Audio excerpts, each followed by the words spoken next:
Hey guys, I finally got parts for the Toyota.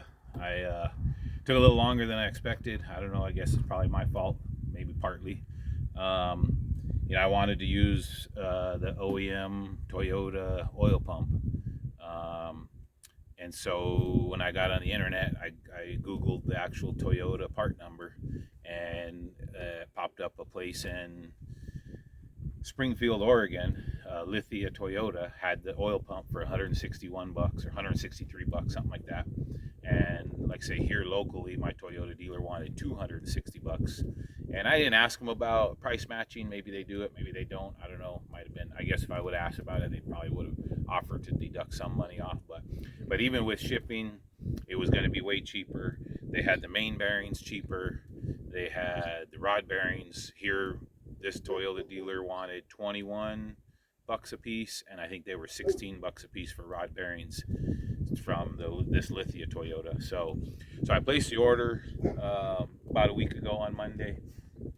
Um, got an email saying order received, and then I think it said something like status new.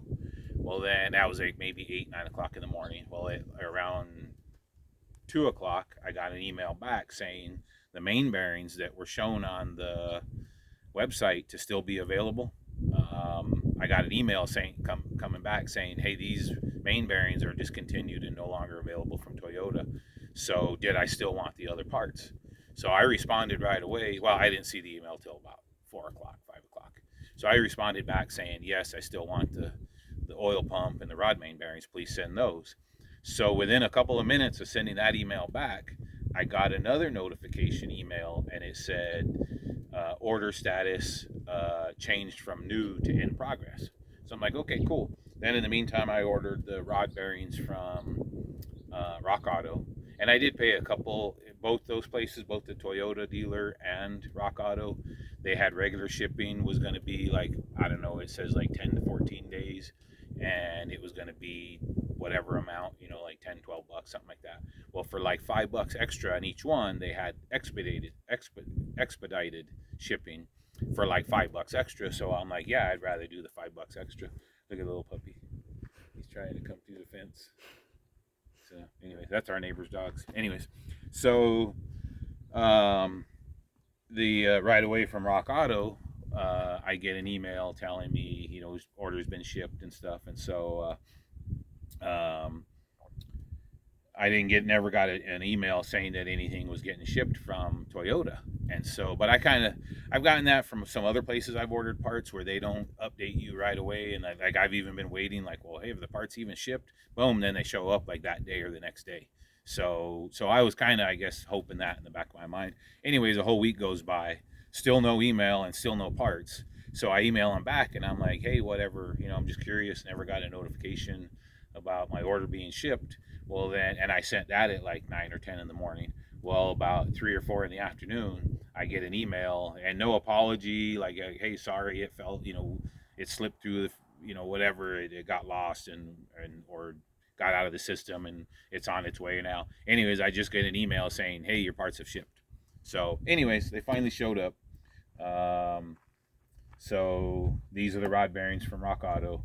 This is the oil pump. I haven't even opened it yet. Should be the oil pump and the rod bearings. But one thing I did like when I got the main bearings, I didn't really think about this, but I ordered Seal Power brand, which apparently are owned by and manufactured by, I guess, whatever parent company is Federal Mogul. Well, it didn't dawn on me until after I opened them and looked at them. But if you remember from my other videos, I don't know, you probably won't be able to see this very good, but there's an FM stamped on here, so I assume Federal Mogul. Well, the factory original Toyota bearings also have that same little FM insignia. So that kind of makes me feel better that, from what I can tell, that's indicating to me that Federal Mogul makes Toyota's bearings for them, or at least did back in '99. So anyways, there's my standard bearings. Let's open up and check out this oil pump and, like I say, hopefully rod bearings. So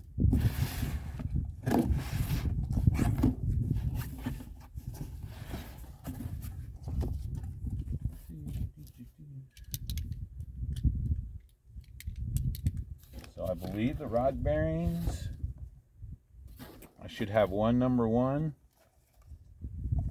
That one looks like a number 1. I don't know. I have to date. Let's see.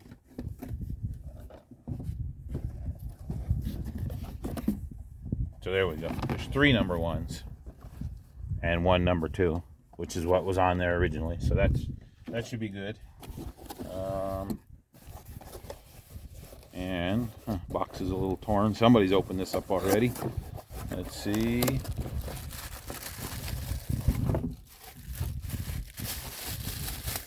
Okay, one thing I wanted to check and see is I was hoping this came with a new crankshaft seal, but apparently it doesn't.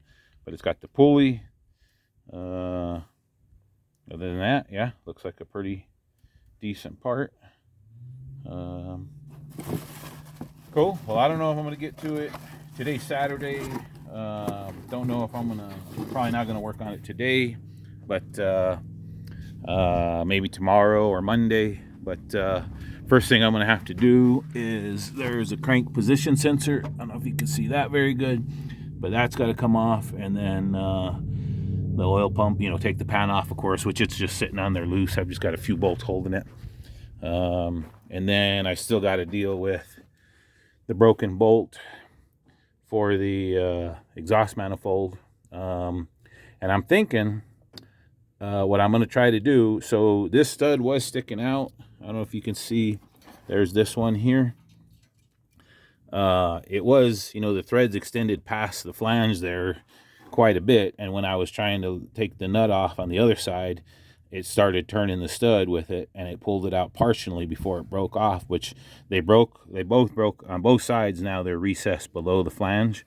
But I'm thinking, I could get a drill from this way, but I think what I'm going to first try is tack welding a nut to that and backing it out this way, because I'm thinking if the threads were extending out past the flange, and as I was as it was coming out that way, threading it down, it bound up somehow or whatever, and it's bad enough that it broke the stud.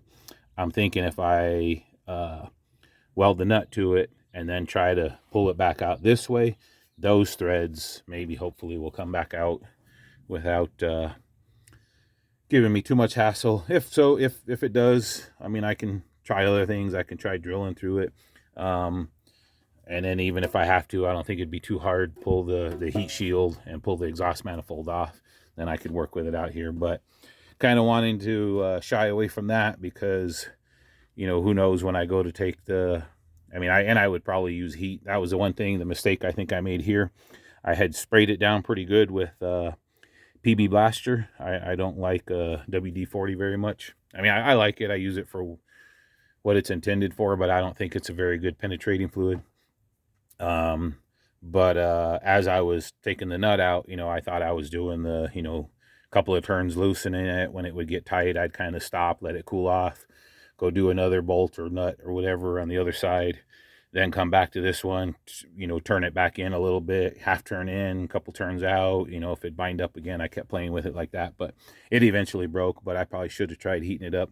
So if for some reason I do go to pull the manifold, I think I will, in addition to soaking these down, I'll use some heat to try to help make sure they come off easily. But anyways, just wanted to give you guys an update. Hopefully I can get the oil pump on, rod and main bearings in, and get this thing running again. I could definitely use it. So, all right. Well, thanks for watching. Talk to you guys later.